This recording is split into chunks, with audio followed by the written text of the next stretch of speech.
admittedly, his speed gun did say that I went 115. Yeah. But one, I don't believe that due to, physics. This is so cool. Whoop. Whoopsie daisy. Welcome to the Sent and Bent podcast. We are talking about meeting Jay Leno today because that is still to this day one of the craziest trips we've ever done with Grindhard, and one of the craziest weeks ever. And Jay Leno is like unimaginably cool.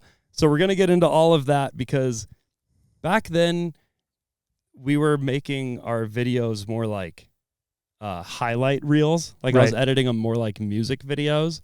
And now I feel like I would go back and like tell the whole story about our experience and show more behind the scenes. Mm-hmm. So that's really what this podcast is all about, just getting into the details of that trip because it was so wildly cool. Yeah, that was an insane trip. And also this podcast comes to you live, recorded live, from inside of our newest giveaway machine. We're sitting here in a 2023 Polaris RZR Turbo R Ultimate 4-seater that we just picked up from Harper Motorsports down in Coeur d'Alene, and this thing is quite a machine. So we'll also talk about all the, details and nerdiness of that, but, we figured it'd be a great place to do a podcast today. We're in the woods. We got a nice breeze coming through here in the shade. And what better place to do a podcast than from inside of the fastest and smoothest thing ever around our track, probably. Yeah. Yeah. We'll get into the first test drive and how we got it and stuff. But yeah, first, the Jay Leno trip was so much more than just the Jay Leno trip. Well, yeah, because we were already planning to go to Gambler. That would have been our second year going to Gambler, or it was our second year going to Gambler and our second year of doing Grindhard. The Gambler 500 OG. So it's the first one, and they do the first one was there, and so annually it's the biggest Gambler event where you try to drive a $500 car 500 miles off paved roads. Exactly, and clean up trash along the way. So we were already talking about what we were going to do for the Gambler that year. We'd had such a blast at the first Gambler we went to.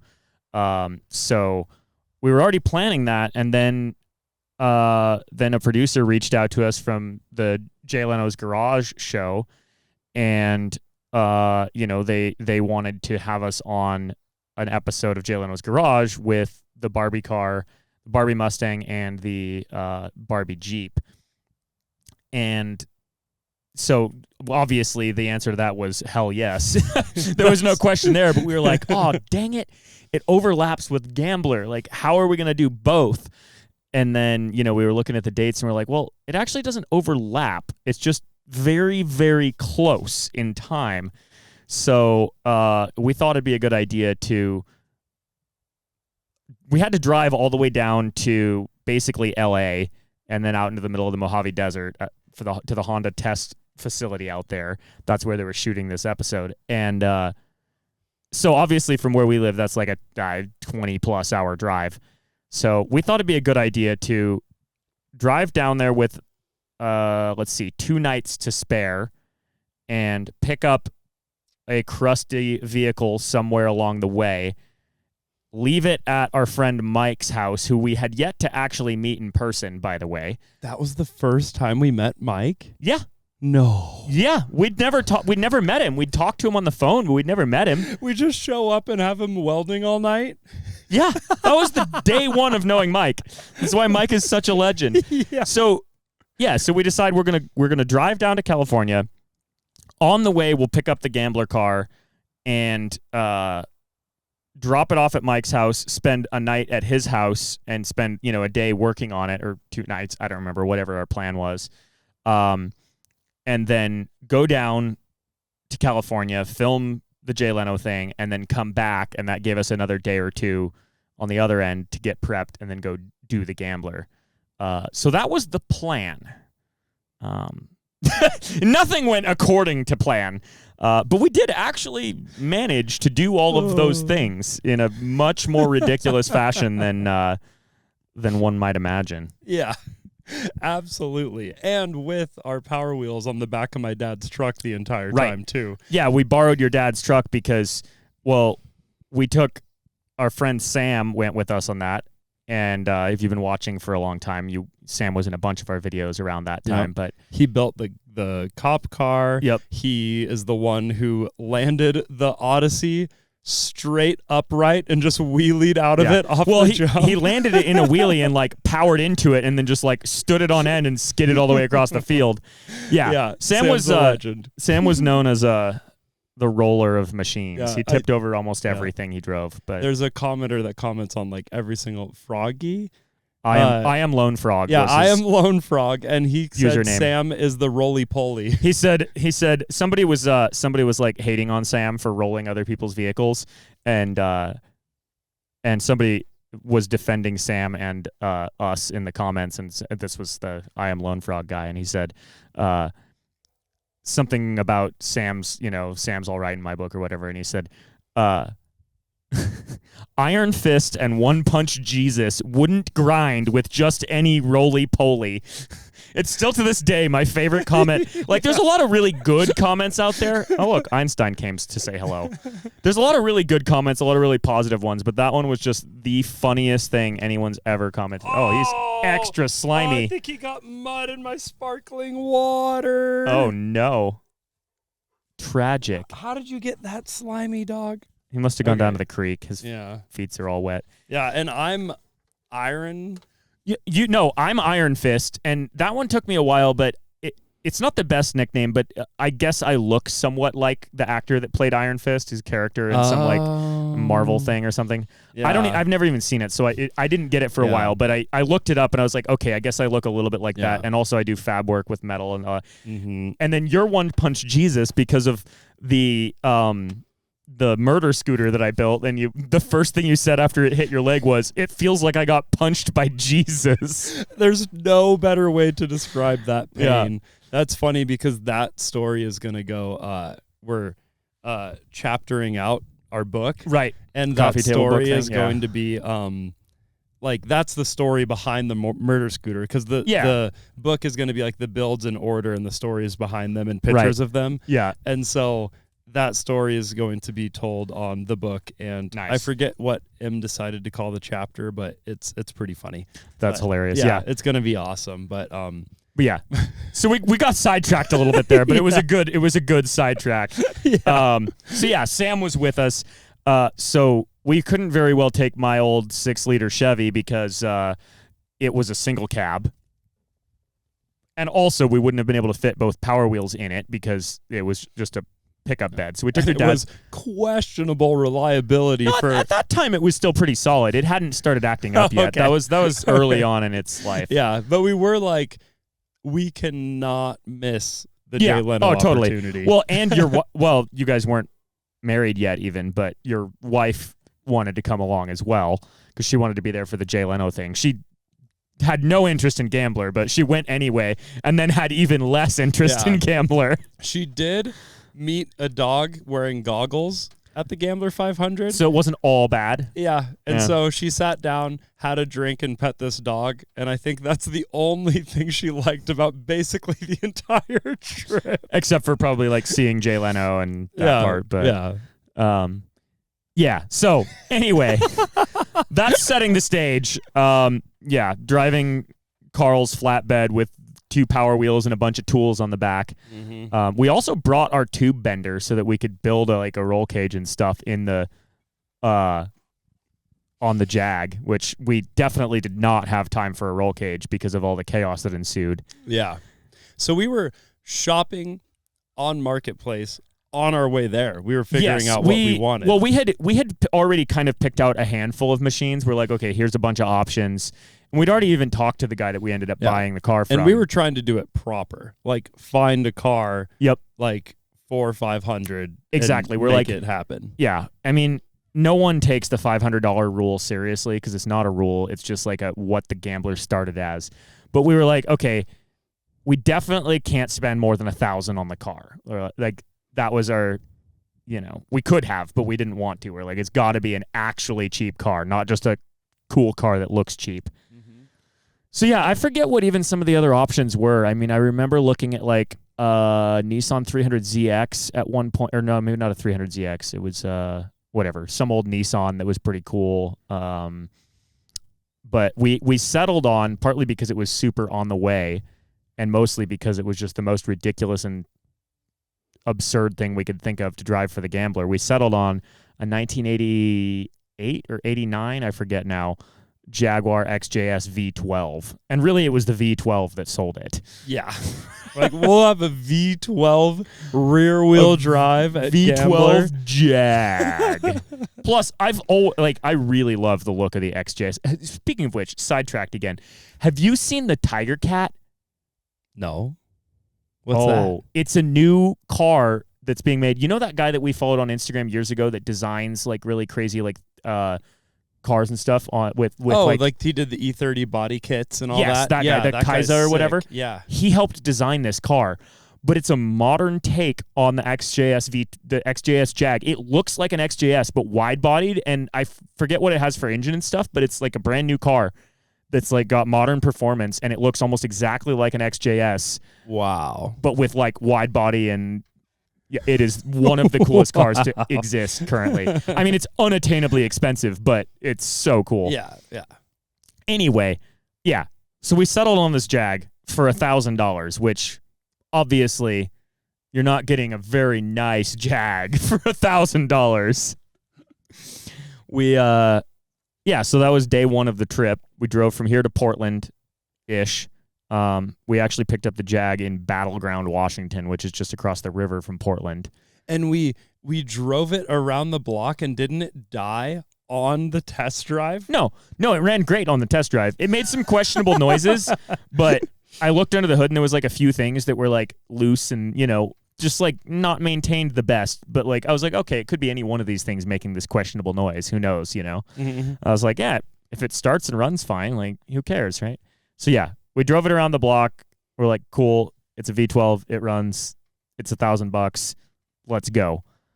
So I think Sam and I got in the Jag, and you were driving your dad's truck. I was driving the truck. And I don't remember. Yeah, so we made it like way less than a mile. We had just bought this thing, just handed over the envelope of cash. And we're like so stoked on it. We're like, this car is perfect. Because the interior was super crusty. The paint was faded, but the body was perfectly straight. And it just looked straight out of the 80s because, you know, it was. But yeah, no, we made it like maybe half a mile and the thing just died. We're just cruising down the, you know, just not even on the highway yet, just cruising down one of the back roads in Battleground, Washington. And, yeah, it just sputtered out and died. And we're like, what the heck? Did it run out of gas? Like, that was our first guess. We're like, well, it's low, so maybe it just ran out, or the gauge doesn't work, or the fuel pump or something. So we coasted into some random parking lot and spent the next like 5 hours or something trying to get this stupid thing to run. Oh, exposure change. The sun came out. Yeah, it kind of came out from behind that tree right on your face. It's like, I'm too bright and you're too dark. We're right in the middle. Well, I mean, we do have a mobile set here. I can just back us up a little bit into the shade. Oh, yeah, let's do that. Yeah. Oh, you guys have got to hear this motor. The blow-off valve is insane. I don't know how well that's coming through the mics. It's not picking it up at all. I'll walk around. It's important that the people hear this. Yeah. You entertain the people, and I'll walk around. Yeah, this thing even has a backup camera. It's kind of ridiculous. Okay, I'm walking around to the back of the Razor. All right. Oh, sorry. Oh, yeah, now I can hear it. That blow-off valve is minty. All right, let me, now I'll back up and get us into a better spot, lighting-wise.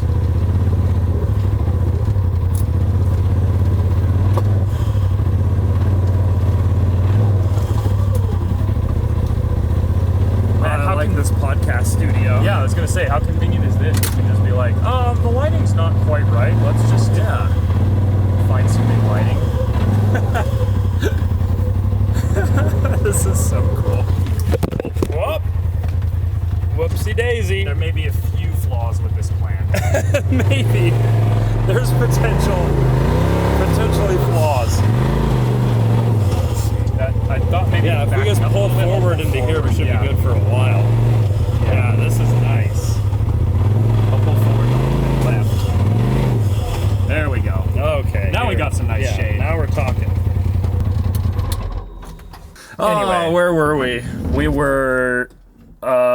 We had just broken down with our brand new 1980 whatever Jag pile of crap. But yeah, we tried everything we could think of. You know. Oh shoot! What? This stopped recording when it fell. Oh, that is unfortunate. All right. Well, maybe we'll just use the camera audio for that bit, and now we're back on the good audio. Yeah, well, that's what happens when you let me drive while we're podcasting. Yeah, I guess so. And tell me to make turbo noises. Yeah. But let's go back to, so we had just bought this thing. It's less than a mile after we hand this guy our cash, and glug, glug, glug, glug, glug. I don't even remember what all we tried to get it to run in there. I mean, we tried everything you can try in a parking lot with not many tools, checked spark and whatever, blah, blah, blah. And finally, we're like, all right, well, we're not fixing this in a parking lot tonight. It's worse than that. So we called up Mike and told him the situation. And then our friend Steve Hessick, who also had built Power Wheels and all sorts of other cool stuff and hung out with us for that, he still lived in Portland at the time, or Beaverton or whatever. So we called up him and we're like, hey, our plan went south. Can we crash at your place tonight? Because it was too late. We didn't have a trailer with us because we weren't planning on needing one. And it was too late to rent a trailer from U-Haul. They were already closed. So we called up Steve and we said, hey, can we crash at your place tonight so that we can come back and get the Jag in the morning when we can rent a U-Haul? And he was like, oh, yeah, no problem. So we go over to Steve's house. We get there pretty late. I forget how late, but probably like 9 or something, 10 maybe. Anyway, so we get there. And if you get Steve and I within about 100 yards of each other, we talk about building weird machines for many hours. Yeah. He's just like... It's contagious. Yeah, he's so into it. Like, I can talk about weird machines with a lot of people, and I have, but nobody is as stoked on the same kind of like absurd for the sake of being absurd machines as Steve. Like, nobody else is that stoked. Yeah, because like everybody else I've met, like they love machines, but it's more like a specific type, or like something that's cool, or something that's fast. Yeah, it's like I really like STIs, or even just fast cars, or fast trucks, or four-wheelers, or whatever, dirt bikes. But Steve just really has a deep passion for incredibly bizarre machines, which obviously so do I. And he's the most hardcore fan of KTM you could ever believe. Oh my God. Like he has KTM posters in his bathroom. And he has like a Lego KTM on his shelf. Yeah. He has like almost every model of KTM you could buy, pretty much. I mean, he's so cool. He just loves KTMs and Coors Light. He also has like a Coors Light poster in his house, or he did back then, didn't he? That's awesome. Like, it was hilarious. Yep. So the point is, Steve and I stayed up talking about weird stuff until like 4 a.m, even though I knew I had to be up early and get stuff done the next day. So I got very little sleep that night. That was, wow, a lot's changed. I'm always the first to bed these days. I'm like, all right, it's like 9 o'clock. I need to do stuff tomorrow. Bye. Yeah. Back then I was, like 6 years younger and less inclined to think that sleep was important, I guess. Anyway, so we get up the next morning. Obviously, U-Haul doesn't open super early, but we finally go to U-Haul. That took forever somehow. It's wasting we had the wrong all size, of our time. We had the wrong size hitch. We had to buy a hitch to put on the truck to tow the right size trailer. So we finally get all that set up. We drive the 20 minutes or whatever up to where the Jag is.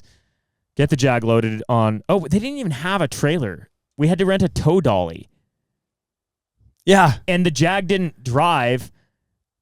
So, yeah, I forget what. We ended up putting it on the tow dolly backward because it was the only thing that really made sense.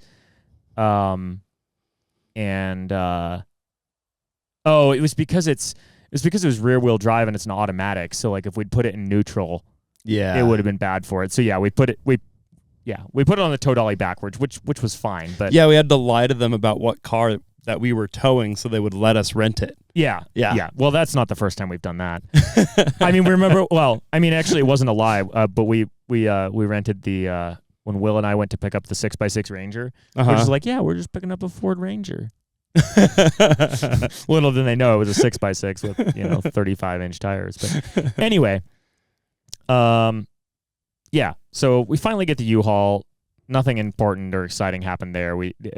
Mike lived in Eugene at the time. I guess he still lives in Eugene. But anyway, he lived just outside of Eugene.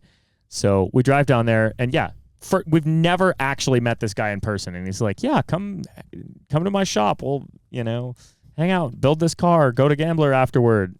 So, yeah, we show up at Mike's house sometime in the afternoon. Again, spend hours trying to get the stupid car to work. At this point, we've figured out that, like, it'll run on starting fluid, meaning the ignition system works just fine. The fuel injection doesn't. And we tested, like, fuel pump, fuel pressure, injectors, all of that stuff, and finally determined that due to really bad British engineering in the 80s and early fuel injection systems, it had 2 computers, one for the ignition and one for the fuel injection. And the fuel injection computer had just gone bad because we tested every single wire, every fuse, every connection. All the things had power, but the injectors... You guys went through everything. Oh, yeah. Like every single wire, you knew what it was by the end of this. Yeah, we traced it. Yeah, I mean, pretty much. Like we traced, checked continuity for everything. And yeah, so at a certain point, we're just like, well, guess the computer just went bad. It doesn't have fuel injection anymore. So then we're like, well, dang it. We bought this car. We only have a few days. Mm-hmm. I was like, do we LS swap it? And Mike's like, well, I have an LS sitting already pulled out of a vehicle. It's just back there. Mike's kind of a hoarder too, the right kind. So yeah, we're talking about all this stuff, and then we're just standing around the car at like, I don't know, 5:30 in the afternoon, evening, whatever you want to call that. And Sam just goes, man, it would just be so much easier if this thing was carbureted. Like, it would just work. And Mike goes, Sam, you're a genius. Let's just put a carburetor on it. So, yeah, so we're like, okay, obviously there was way more conversation involved after that moment, but we decided, we're like, yeah, well, if we have spark, if we put a carburetor on it, like, it'll run. Will it run great? Probably not, but it'll work. So, in retrospect, there's a lot of better ways we could have done that, but, the way we did it was the most Mad Max and ridiculous and metal way you could do it. So, I remember going into O'Reilly the next day and being like, no, it was that night. Oh yeah, because you guys sent me to go get it while you before they closed. Yeah, we sent you off to go buy the carburetor and a few other things while we started working on it, because we knew what we had to do, and we're like, this is a lot. Yeah, the guys at O'Reilly were like, oh yeah, what are you working on? And I'm like, you guys aren't gonna believe this. And they're like, yeah, we've seen it all. I'm like, V12 Jag XJS. And as you're buying an Edelbrock carburetor for a Chevy 350, yeah, we did some very rough, let's not even call it math, but guessing with numbers. And we're like, well, a Chevy 350, that's about 5.3 liters. And this Jag is a 5.3 liter V8 or V12. So displacement's about the same, meaning it'll consume about the same fuel and air. So if you just buy a aftermarket carburetor for a Chevy 350, they're super common. They're super cheap. Everywhere has them. We're like, yeah, it'll be close enough. It's ballpark. Plus, I mean, the way carburetors work, the more air you pull through it, the more fuel goes in there with it. So yeah, and this was early on in Grindhard, like before we were like O'Reilly celebrities. Oh yeah, I was gonna say that too. Like they didn't know who you were. Yeah, exactly. You were just there to buy the parts. So they were just looking at me like I was the biggest idiot on earth. But they were like, okay, they sold it to me, and I'm like, oh yeah, it's this whole thing, Gambler 500. Also, the Gambler wasn't like as popular as it is now. It was either. already quite popular, but not nearly as, like, I mean, every year it gets bigger. So yeah, and now like so many like TV shows and Donuts done a video there, and like, you know, a lot of people know about it now. But like then it was like, you're doing what with what Jaguar in what way? Yeah. Yeah. I was like, let's just buy it. We got to get going. Right. So yeah, Mike and I started working on the intake manifold. Backtrack a little bit. We decided that the easiest way to do it was to just build an intake manifold for it, because like it had 2 intake manifolds and 2 throttle bodies, one for each side of the V12. And in retrospect, that would have been better, is to put 2 small carburetors on it. It probably would have run better, but you know, it would have been way less cool, because we decided to build a giant intake manifold out of steel because it's easier to work with and cheaper, and you know, it's what we had, or what Mike had. Again, just met Mike this day. Talked to him on the phone like twice before this. So I still can't believe that. Mike is just the coolest person. He's one of the nicest people I've ever met, and it's just like, he's always smiling, always having a good time, and always like being a dad to everyone around, like in a good way, you know, like cooking you breakfast and stuff. So anyway, keeping you alive. So we start on this intake manifold at like, I don't know, 5:30 at night or 6 o'clock at night, something like that. Edwin goes off to get all the parts. I don't remember if Sam stayed with us or went to get parts as well. You guys might have like split up, and I don't remember what that entailed, but yeah. So we all worked on it / filmed whatever until like maybe midnight or so. And then Mike and I drank some energy drinks and kept going. You and Sam went to sleep because we knew we had to, which by the way here, I think either we had planned on doing all the driving the next day. We must have planned that from the beginning, I assume, because we knew it was just, it wasn't that big of a drive. Like we still had, Anyway, we knew that somebody had to be like conscious the next day to drive. Yeah. And so we're like, we need to sleep. Yep. You need to weld and send it, and you'll just sleep in the back seat tomorrow. Exactly. That was our plan. That was the idea. Yeah. So Mike and I just stayed up all night building this intake manifold. Yeah. When I woke up, you guys were still working. Yeah, and we had it running. Like we got it running by 5:30 in the morning. Like by the time the sun came up, it was running on the carburetor. Yeah. And I'd never seen a CNC plasma cutter before. Right. So since there was 12 inlets, they designed this piece and they cut it out. Yep. And I was geeking. I was like, oh, this is sick. We got to get one of these. Yep. Yeah, I'd never like been around one. I'd seen them in videos and stuff. But yeah, that was super cool. And Mike designed the whole like intake runner plenum thing, and so yeah, he designed all that, and then he'd cut out the parts, and I would like start, you know, cleaning them up and whatnot. And then I bent all the intake runners out of tubing with our tubing bender, out of just some steel, mild, you know, thin wall, mild steel. But yeah, we stayed up all night. We got it running. And we were like, wow, this is so awesome. It runs. And it fired right up. Like first try, just fired up. We're all excited. And then suddenly water starts just gushing out of one of the exhaust manifolds on, I think, the driver's side. And we're just like, what happened? It ran yesterday. Well, it didn't run that, whatever. It ran the day before yesterday, and it wasn't leaking coolant everywhere. We're just like, what is going on? So like, well, whatever. Blew a head gasket. Doesn't matter. We'll order parts.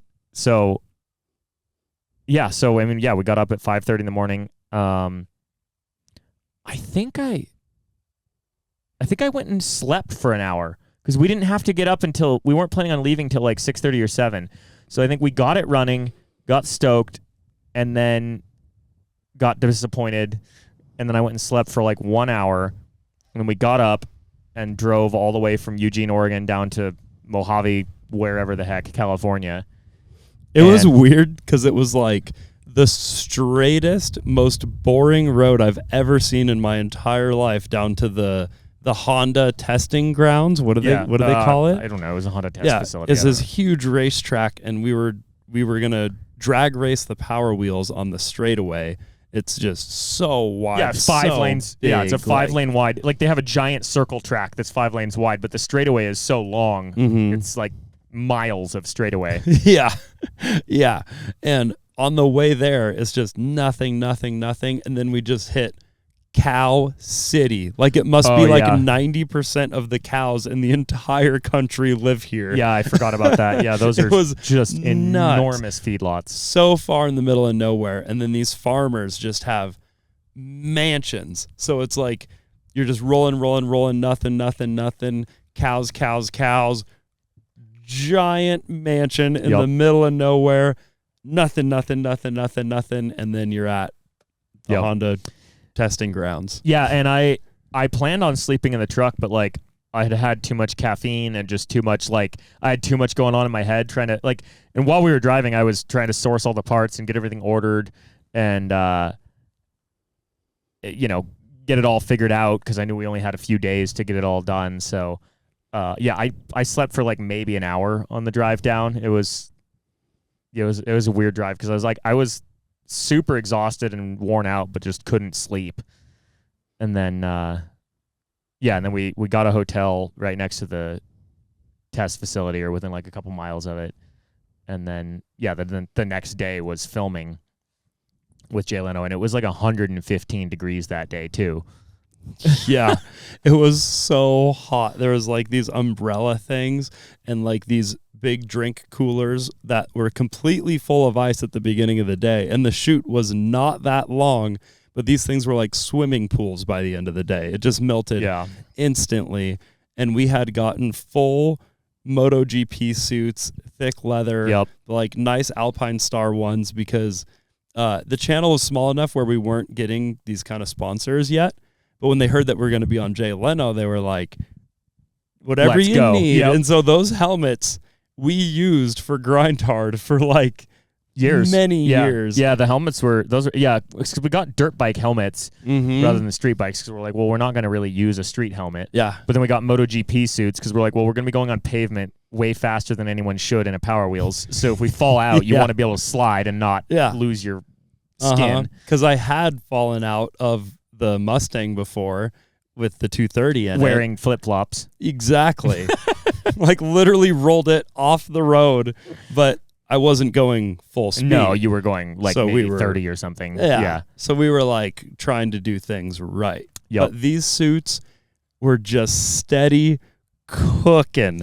Yeah, so I mean, hot. we had them off for most of the day because it was a lot of just prep and like we weren't wearing them for like the introduction with Jay Leno and stuff, like the on camera, all of that stuff. We didn't have to wear them until we were in the cars. But even then, I mean, anything with reality TV or any like commercial shoots or any of that, it just takes a million times longer than you'd imagine for everything. You have huge stands holding up these like thin blankets to soften the light. Like right now, my whole side of my face wouldn't be blown out because we'd have a huge thing covering the whole side by side over here. Yep. And there's like a whole person on the crew dedicated to just moving around this thing. Like it's not a YouTube video, bring your camera out in the woods situation. Like this is legit, but it's still like a really small crew of people that Jay likes and wanted to be around. They were an awesome team. Everyone was awesome. Yeah, like that's the coolest team I've ever filmed with because between the TV show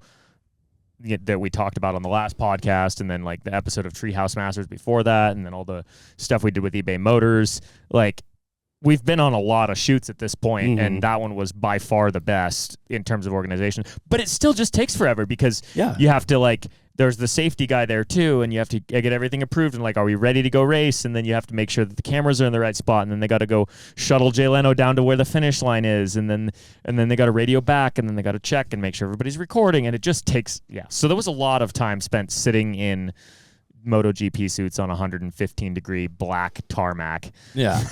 Yeah. And something that I took away from it that I thought was so cool is normally these things like the celebrity would have like their own trailer and like just come out for the part that they're needed for. Right. But I remember like they were getting the cameras ready for when we were just starting, and we were just sitting by the coolers with everyone else who wasn't needed to be on camera at the time. And Jay Leno was just there with us, just like hanging out, being cool, being funny. And he was like he was just like getting in the cooler and he's like, you guys need anything? Yeah. Like it was so cool. Like he was just he wasn't acting like he was a famous person and everybody else was not. You know, he was just there. I kind of was the only thing I was disappointed about with that is I wanted his real opinion on the Power Wheels. Oh yeah. And he just didn't like I wasn't going to ask him and take time out of his day like to do it, but I just wanted like the not on camera reaction. Mhm. I just really wanted to know what he thought about it, and like he just didn't mention it at all outside of the shoot because like to him it was, you know, show up, do the job, say the things for the camera, and then the rest of the time's just like chilling in the shade, you know. Yeah. They're like two totally separate things. Yeah. But yeah, he was super nice, like just hanging out with everybody, you know, just all the crew and stuff, like just treating them like humans, unlike, you know, some people. I can't say I've met someone that does that, but from what I've heard, a lot of celebrities it goes to their head. Yeah, and they're just like, "Where's my avocado toast with 3 grains of salt in my?" That is not Jay Leno. Like, I'm only having red M&Ms. Yeah, exactly. And then when we went in for lunch too, I thought was so cool. And this is the like anecdote story I tell all my friends if they ask about that experience. Not to be a grammar Nazi, Edwin, but there's a very big difference here. Anecdote is when it's a story. Antidote is when you've been poisoned. Yeah. Just to be clear, Jay Leno didn't poison anyone. Yeah. So we all go off to lunch, and he has like his producers and stuff there, like the people who manage the whole shoot and everything. Like he could have just like pawned this task off to someone, but he we're all having our lunch at the table, and he just steps away and gets on his phone, and he called someone personally to see if they could borrow their car for a shoot. This just got a like limited edition Lamborghini or something. What was it? I think it was like a GT40 or something, because it wasn't a really? Lambo. I remember it being something different. Like I don't remember if it was a Ford GT or it was something obscure, but or like, you know, rare and expensive, but it wasn't a Lambo. Yeah. I remember it being specifically like not a Lambo, Ferrari, Audi. You know, it wasn't like one of the obvious ones. Yeah. I just remember him, like, he bust out his phone, which was like not a smartphone, and called him up himself, even though he has a whole team of people that could have done it right there. And he just, you know, he wanted to make it happen, and he was just making it happen. And I just thought that was so cool. Yeah, totally. Because most people in that position would just be like, "Hey, Bobby, call this guy, see if we can get his car on the show." Yeah. And I mean, one would assume also he's probably, not to take anything away from the fact that he's still doing that, but one would assume that he's probably learned that if he personally calls and they're like, "Oh, hey, it's Jay Leno," he's probably got a lot better chance of getting a yes. You know, they're like, "Oh, wow, I'm actually talking to Jay Leno, not just one of his lackeys." Yeah. But anyway, still, that was super cool. Yeah, it's awesome. Like I always try to, like, if we do a an advertisement or something and we have the opportunity to talk to the owner or someone ourselves, like I always take that opportunity, and I always think about that too. And I'm like, if I get it straight from the horse's mouth, I understand what the brand wants. Right. But not only that, it's like, it's just cool. It's like we have the owner of whatever talking to us. Like, what's Brian's position at O'Reilly? Brian? Yeah. Who's Brian at O'Reilly? Are you thinking of Brian from Duplicolor? Oh, yeah, that's what I'm thinking of.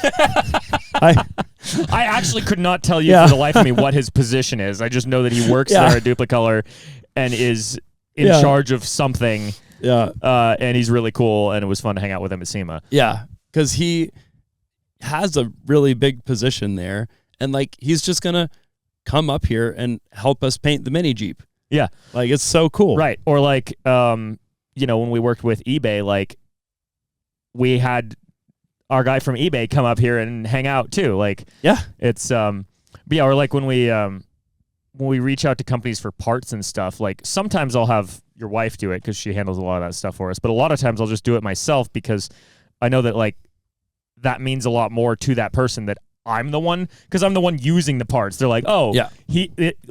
And also you just because understand it's easier. what you need. Because if you put a middle person in there that doesn't really get what the parts are about, it can lead to a lot of confusion. But anyway, we're way sidetracked again. I don't know how we even got there, but there were these cars, like a helicopter car and all these things that were from like a TV show. So they did like their thing before we went, and we were just kind of like antsy because like we'd never had the opportunity to just hold these things at full throttle before. We had the CRF 450 Barbie Jeep. Yep. It was the CRF at that time. Yep. And then and we put special tires on it for this. Not that we did want to have. We were like, well, if we're gonna go for a top speed run, we probably just don't want to be on snowblower tires. Yeah. So we got some like go-kart slicks. Mm-hmm. That were way bigger in diameter, which we knew that was the case. And we're like, well, that's good for top speed run, more gearing.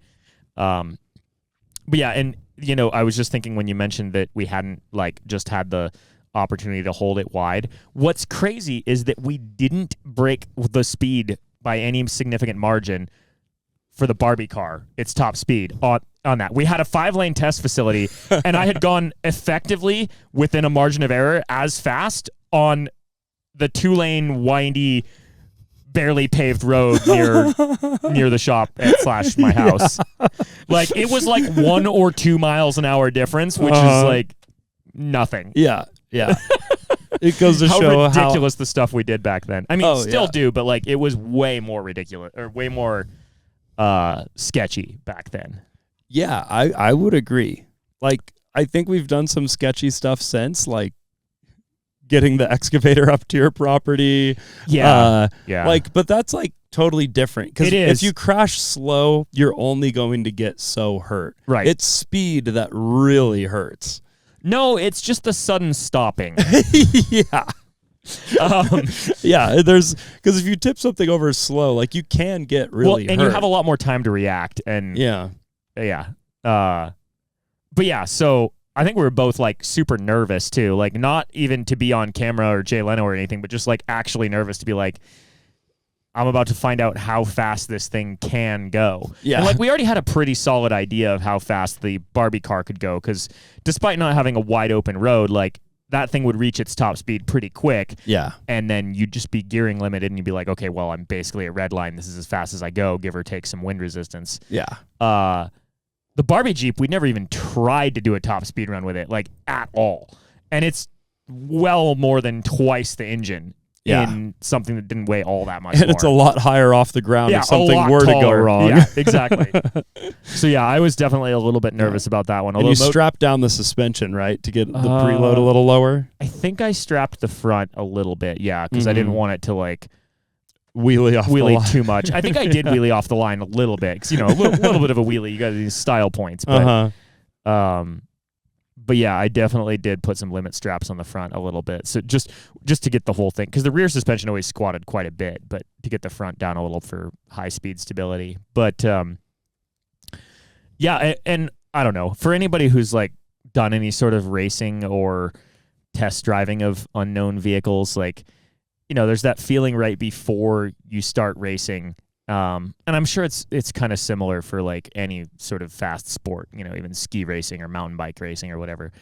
But for me anyway, there's this like, I'm sitting there on the starting line and I'm thinking about, all the aspects of the race, but I'm always thinking about like all the things that could go wrong, and not in like a sort of like, oh no, I'm going to die sort of way. Just like, okay, I want to be conscious of all these things so that I'm like prepared for, and for me, it's always way sketchier in my head than it is in reality. I'm always like, this thing's going to be so twitchy at full speed. Like it's only like 3 feet wide. And like, if I flip it on this track, it's going to suck.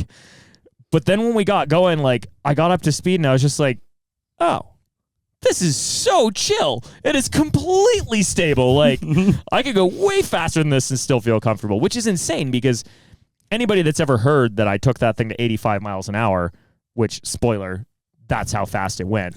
If you watch the Jay Leno episode, they will use the clip of, admittedly, his speed gun did say that I went 115. Yeah. But one, I don't believe that due to, physics.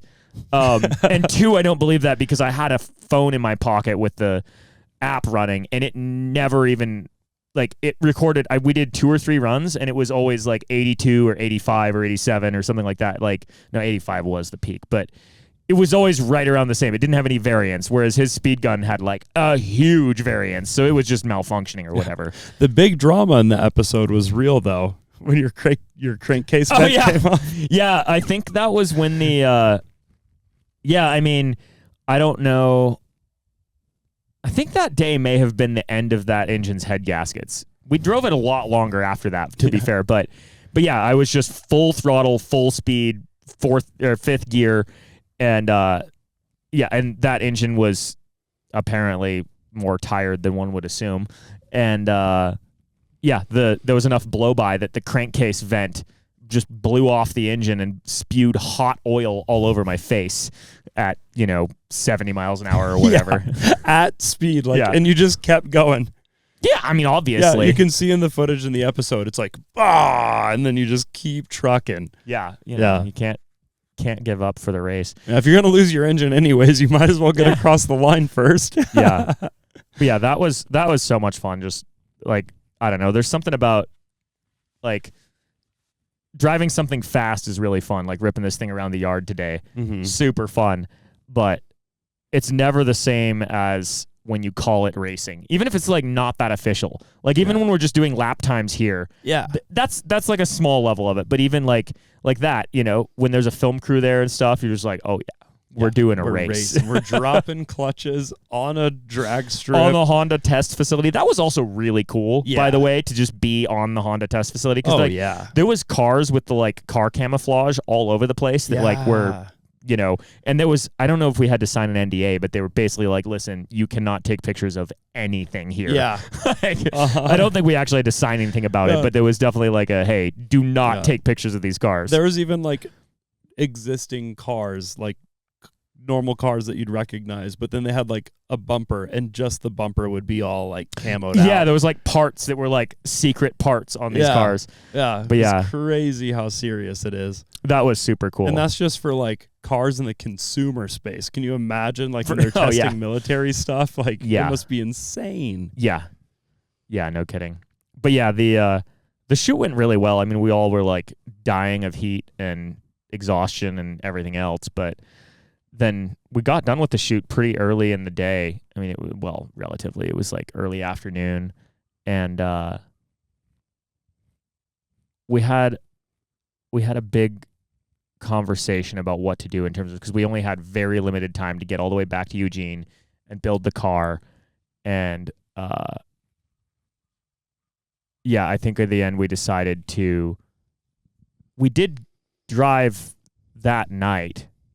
We decided to just drive until it got late and then get a hotel. Because I was like, when we're on a trip like this or like getting ready for an event or anything, when there's something official, even if it's like very vaguely official and there's a deadline, I'm always just like, whatever it takes, we're getting it done for the deadline. So I was like, I'll drive all night so we can get more time to work on the car. And everybody was like, well, if you drive all night, you're going to be useless working on the car. And I was like, okay, fair enough. I will drive until midnight. And then, so we did. We got done filming. We went back to the hotel, took showers, cleaned up, took a minute to like rest. And then, then we drove all night, or not all night, until midnight-ish. And that was the Crust Edition hotel? Oh, man, that place was, but yeah, we made it from wherever we were in the Mojave Desert to Sacramento that night. And yeah, that hotel was... It was not a nice hotel.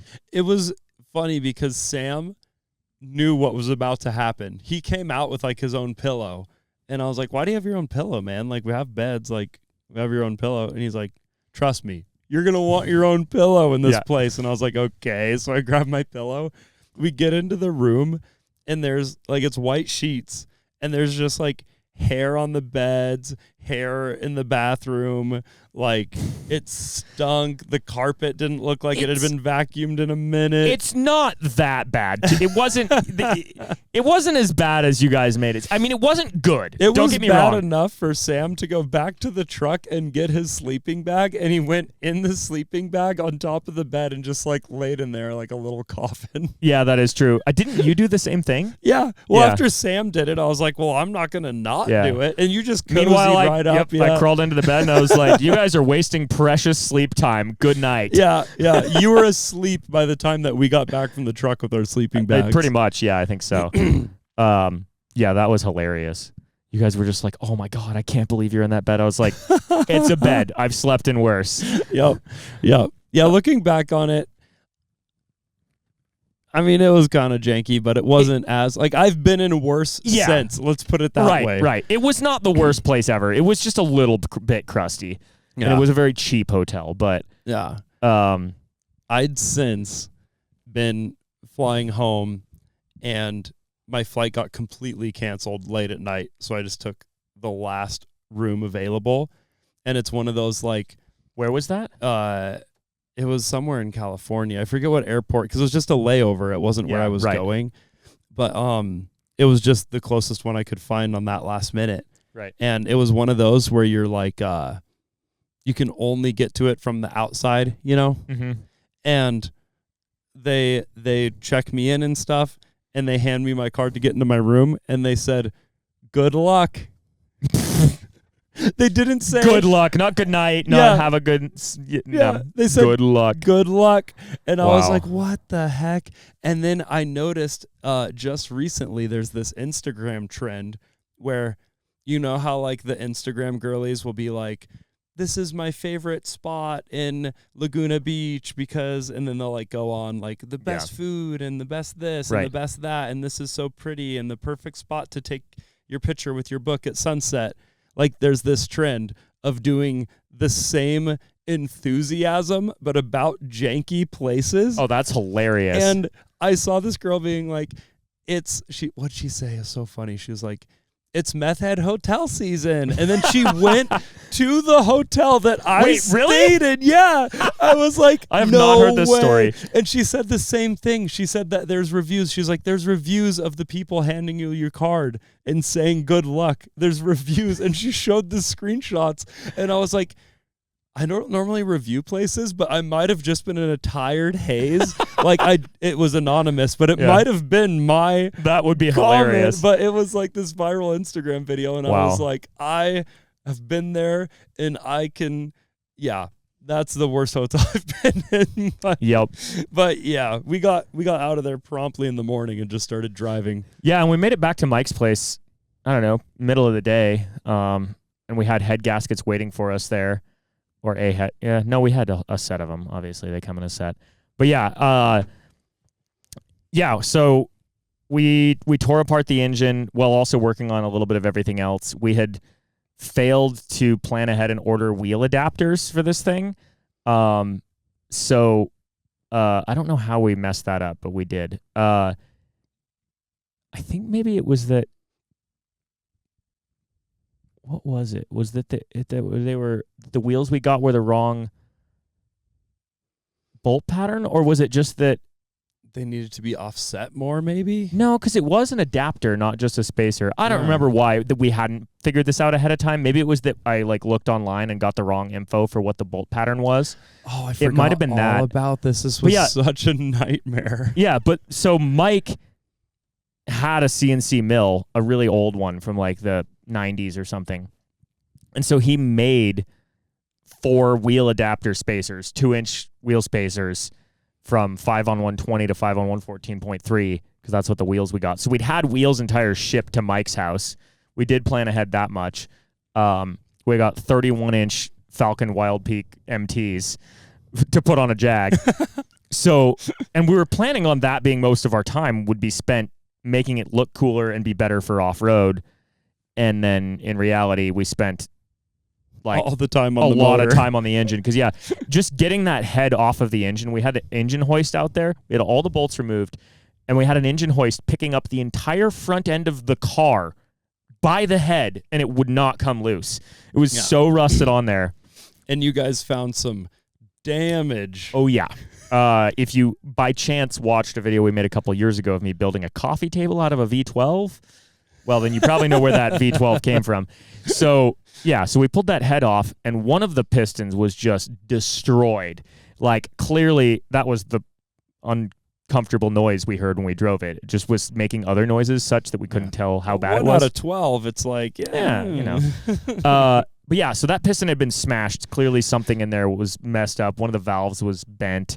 And we looked at it a lot, and one of the other pistons had just like a little bit of a few little nicks in it.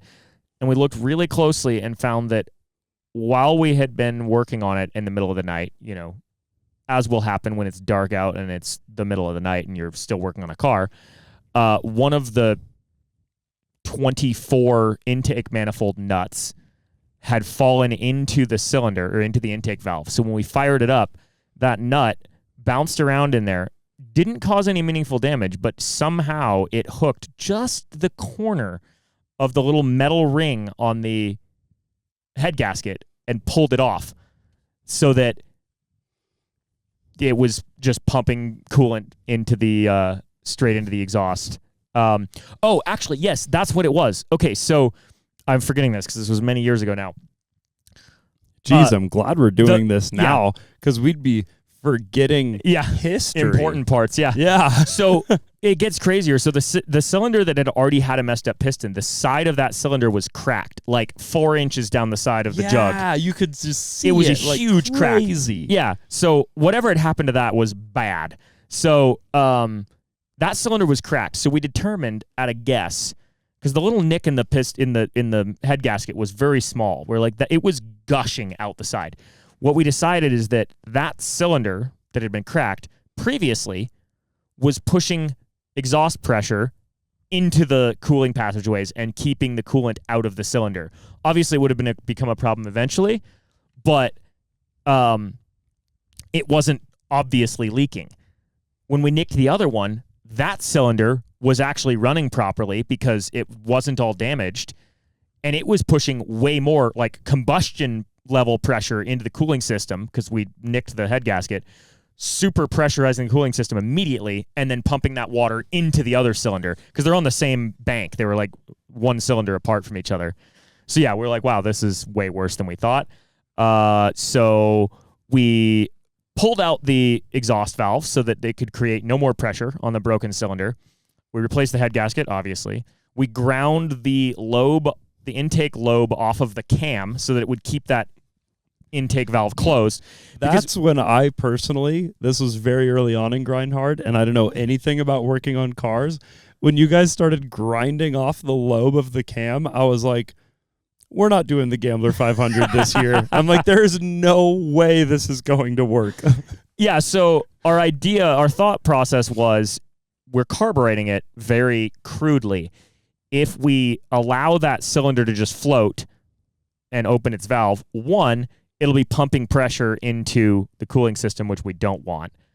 And two, if it's not running, it'll just fill with fuel, and then that'll get into the crankcase, and then our day is going to be over. So from then on, it was a V11 Jag.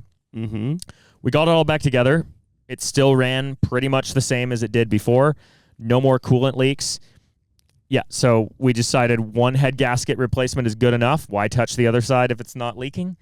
And then we spent the rest of our time, I forget now how many days this was. It doesn't really matter. It blurred all into one day, basically. Because, again, that first night back, we were up till, I think, 2 a.m. working on the car. And then the following night, we were up till midnight.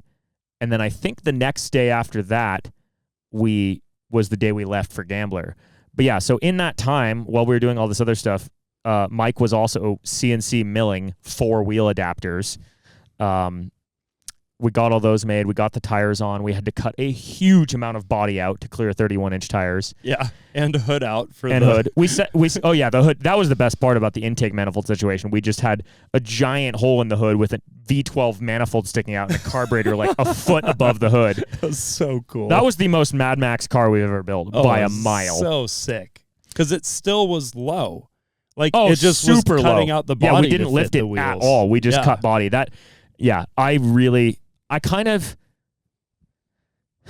There's not a lot that I regret, and I wouldn't say I regret it. Like I don't really think about it in those terms. I don't really generally regret much of anything. I just like look back and go, oh, I could have made a better decision there. I do kind of wish we'd kept the Jag what it was and just put a better engine in it. Even though it would have never been good at anything, it was just so cool. Yeah. And there was so many memories with it. I mean, that's why I built a coffee table out of it. But yeah, so maybe we just build one knowing what we know now and having the resources we have now. Well, I mean, it would be like super really easy now. One. We have the same wheels and tires. We could even use them. They haven't ever been properly used on anything since. Yeah. We could just get the same Jag, like put a better engine in it, LS swap it or something, and just make it a good, I don't know. Anyway, there's a million things we could do. But yeah, so we got it running again, and then we spent the rest of those blur of days chopping out the fenders. We set it on fire, welding the fenders back together after we chopped them out. Like, not just like a little bit, like it was flaming inside the interior. And then we built some mounts on the roof so that we could drive the Barbie Jeep onto the roof and haul it around that way. Oh, yeah. Which we did. Very cool. So we strapped the Barbie Jeep to the roof of the Jag, built a spare tire carrier for the trunk, wired in a switch for the fuel pump that was just like zip tied to the headliner. No, wait, there wasn't a headliner. It was just zip tied to like a hole in the roof. So you could switch the fuel pump on and off because that had also failed along with the injection thing. Because the injection computer wasn't working, it wasn't cycling the fuel pump. So, yeah, big switch right on the roof. Yep. That was so sick. Yeah. So, yeah, I mean, against all odds, we got it running, driving with the Barbie Jeep on the roof, looking super cool with a few hours to spare to get to Gambler on Friday night. Because, like, ideally, we were going to spend most of those days driving properly, doing the Gambler the right way, where you do waypoints through the woods to get there. Yeah. Because we had so much fun with that the first year. But as it was, we're like, it's gamble enough for us to just show up there at all. Yeah. So we drive it across the pass, up and over the mountains from Eugene into central Oregon, where the Gambler is, like south of Bend at the time. Yeah, on the public roads, just chilling like a villain. Yup. Or sweating like you're wearing a sweater. Yep. And I think that you or Sam might have ridden with me for a brief moment, but like for the most part, it was just me in the car. And we'd also chopped the catalytic converters were super plugged up on it, so we chopped the headers off we chopped the exhaust off right at the headers. The cab, yeah. So they were just shooting exhaust straight at the firewall, basically, right where your feet are. Obviously, no air conditioning, and it was the loudest thing ever. Mm-hmm. It overheated every time it came near a hill. I eventually found that it really liked about 60 to 65 miles an hour. If you tried to drive faster than that, it would overheat immediately because it was trying too hard.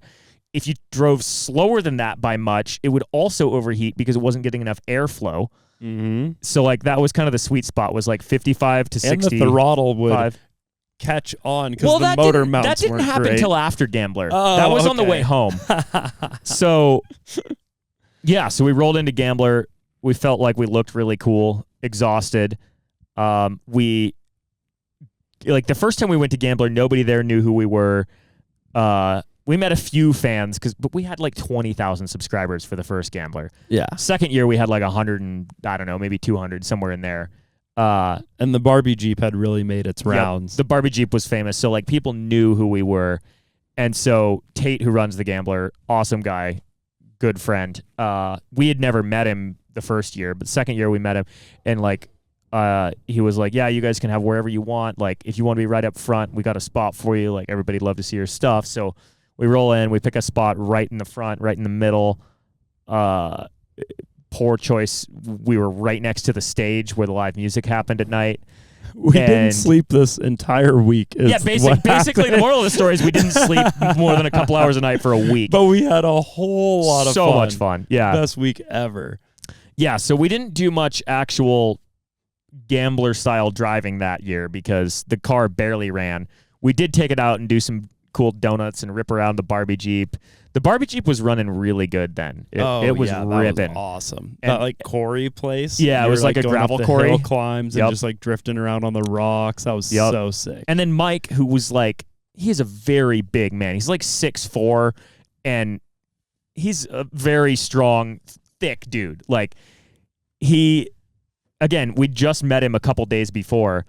And I was like, hey, you want to take the Barbie Jeep for a rip? And he's like looking at it and he's like, yeah, sure. He basically did it to humor me. It was like, okay, whatever, I'll get in it. And then he gets in it and is just ripping around, doing wheelies. And he's like, dude, this thing is good. He's like, smiling, what the heck? Just like, they say ear to ear. He was above that. It was like, full on. Yeah. He was like, dude, I drove this thing because I didn't want to be rude, but this is amazing. So yeah, we had a ton of fun. The rest of Gambler was just a blur of like crazy vehicles and drunk people, and some guy came up and was just telling me how he was just my biggest fan and that we were best friends while I was trying to go to bed.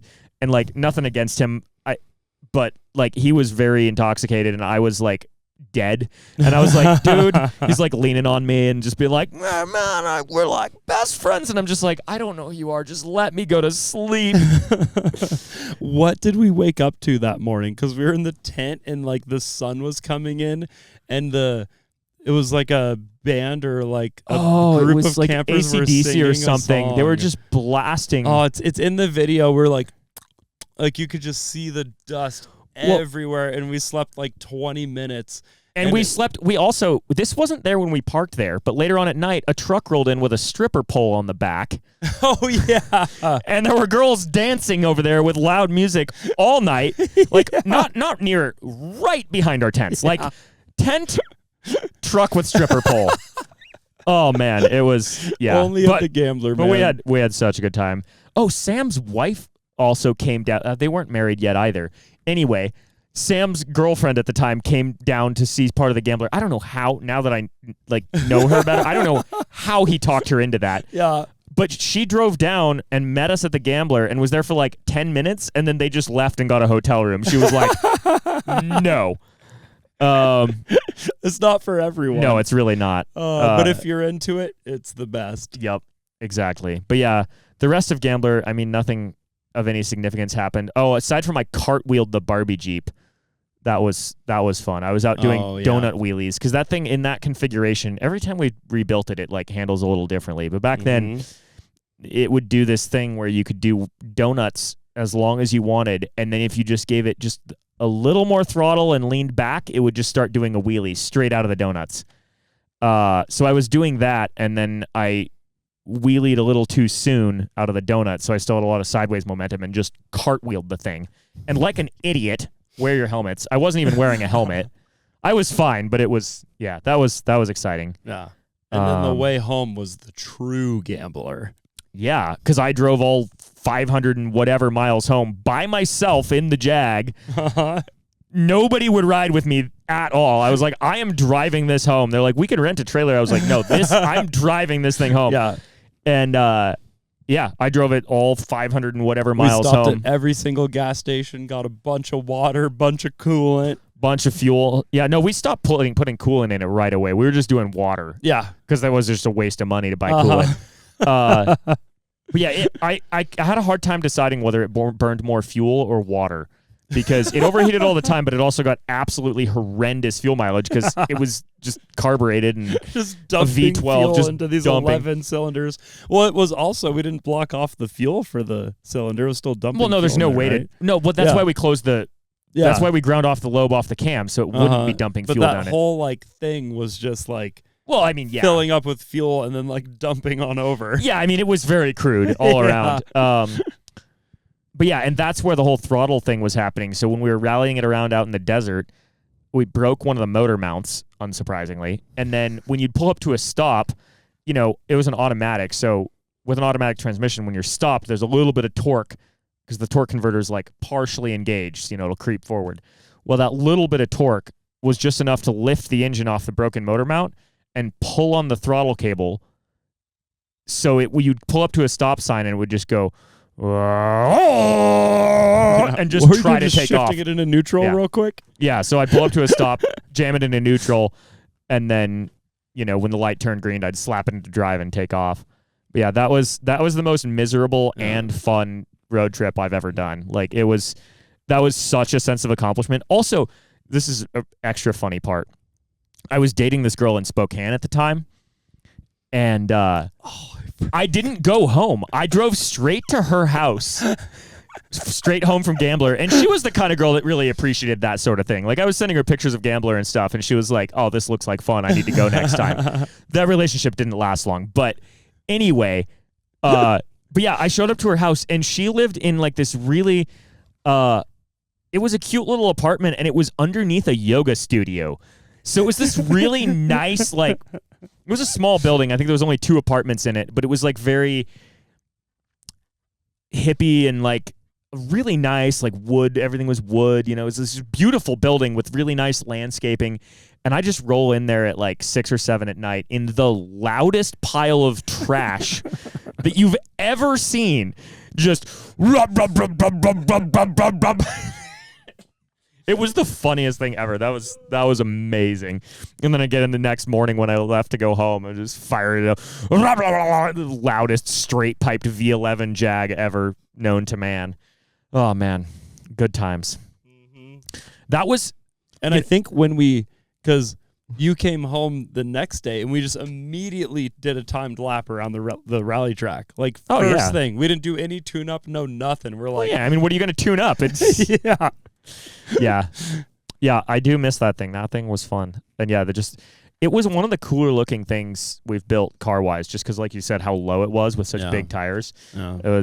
I got a lot of looks with that thing on the highway. Like, I mean, a lot of stuff we've done gets a lot of looks, but that one as like a vehicle by itself. Yeah. Because normally it's us towing something crazy. Yeah. But that one, like, there were people that normally don't care at all that were like, nice. Yeah. Like some like a couple of youngish girls in a car were like, nice. And I was like, this doesn't happen. It's always just bearded dudes that think our stuff is cool. Yeah, that was a good time. And every time we see Mike now, which is not nearly as much as any of us would like, because Mike's an awesome person, but every time we see him, we always just like we're always telling somebody else that story. Yeah. And like, how did you guys meet? Yep, exactly. And like, for both of us, that's one of our favorite, like one of our best memories ever is that night we stayed up together and built an intake manifold the day we met. Like, there was just something about it. And like, Mike and I... You guys spoke the same language. Exactly. I remember filming you guys when he was giving us the garage tour, and like, you guys were just on the same page day one. Yeah, I've met a few people over the years that I can talk and work with like that, but Mike is definitely one of the best in terms of that. And Mike's... Since we started the channel, I mean, we were only like 2 years into it at the time, but even still, Mike is one of the few people that I've like worked with where I'm like, you have stuff to learn from anybody. If you don't think you can learn, you don't stop learning till you're dead, hopefully. Yeah. So everybody could teach you something. But when I stepped into Mike's shop and he started showing us around, I was like, wow, I can learn some things from this guy. Yeah. Which that was something I hadn't felt in a long time at that point because I hadn't been around. Not that there weren't people out there that are way better or way more knowledgeable, but I just wasn't around them. So I was like just figuring it out on my own. And I was like, wow, this guy can teach me some stuff. Yeah. But yeah. Yeah, I feel like that story took way longer than we anticipated. Yeah, we were going to rant about this razor some more, but well, guess we'll have to do that. Yeah. That's way less interesting anyway. Yeah. It's a really cool side-by-side. I love it. You'll love it. Somebody's going to be a lucky winner. Go to grindhardplumbingco.com. Get yourself some merch. Every dollar you spend gets you an entry to win this race machine. Yeah, that's and we have a bunch of new merch. I mean, you probably saw our Sent and Bent logo on my cup holder here. Koozie, as it is. Just bunch of cool new stuff, bunch of summer themed stuff. We have a towel that's like one of those rugs you play on when you're a kid, except it's all grind hard stuff. Like, definitely go to the site. I'm the most proud of this drop. This is the coolest drop we've ever done. For sure. I really like this shirt. I love the color of it. It's like sort of a mottled burgundy, and it says "Just Build It," kind of in like a "Just Send It" mode, but just build it. Yeah. And this is a good one. We got some stuff that's, I mean, it's still hot right now, but we got some flannels and hoodies that are looking really nice. Fall is coming soon. Yeah, like vintage horror movie looking art Monster on the chopper. hoodie that's Yep. super sick. And we picked up this razor at Harper Motorsports in Coeur d'Alene, and Yeah. those people, everyone who works there is so cool. They have a constant variety of stuff that's always changing. Dude, I and could they not ship. believe how much inventory they had of bikes and everything. Good prices too. Oh yeah, really good Everything's prices. Like, used, but they go through it and it's a good price. and they only ship. and they only sell quality stuff. Like they don't buy junk. Yeah. They buy good machines that are used, and they sell them for fair prices, and they're honest about their prices. And yeah, like you said, they ship anywhere in the country. They gave us an insanely good deal on this side by side. And yeah, they have all sorts of stuff. They even have trucks, motorhomes, RVs, street bikes, dirt bikes. They had a Banshee in there, although apparently that one's actually not for sale. But yeah, they have really cool stuff, really nice people. So if you're in the area, stop by and check out their inventory. If you're not in the area, go online, harbormotorsports.com. They're really nice people, family-owned business. If you're looking for a toy, they got you covered. And our new hats are like fully custom. Look at this. Oh, yeah. The inside is like our logos. Like we just designed this from the ground up. So definitely check it out because these things tend to sell out pretty quick. But we'll see you next week at Sent and Bent. We waited for this episode to go live on Friday because the giveaway just went live today.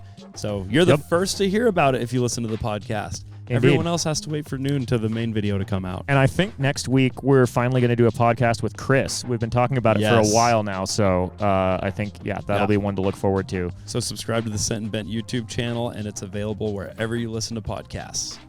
Nice. Yep. We should podcast in vehicles more. This is fun. I know. This one would actually work with more people, too. It'd be a little awkward. Well, no, we just get one camera here and one camera there, and then I just mean cut awkward it. because you can't, like, talk to each other as easily. You know, you're constantly like this. I have been like this, but these chairs are so comfy, it's not that big of a deal. Actually, so these are surprisingly comfy Lots for of side-by-side legroom, too. seats. Yeah. Oh. Nice. Anyway. Well, Yeah. sweet. Peace. Good GrindHardPlumbingCo.com.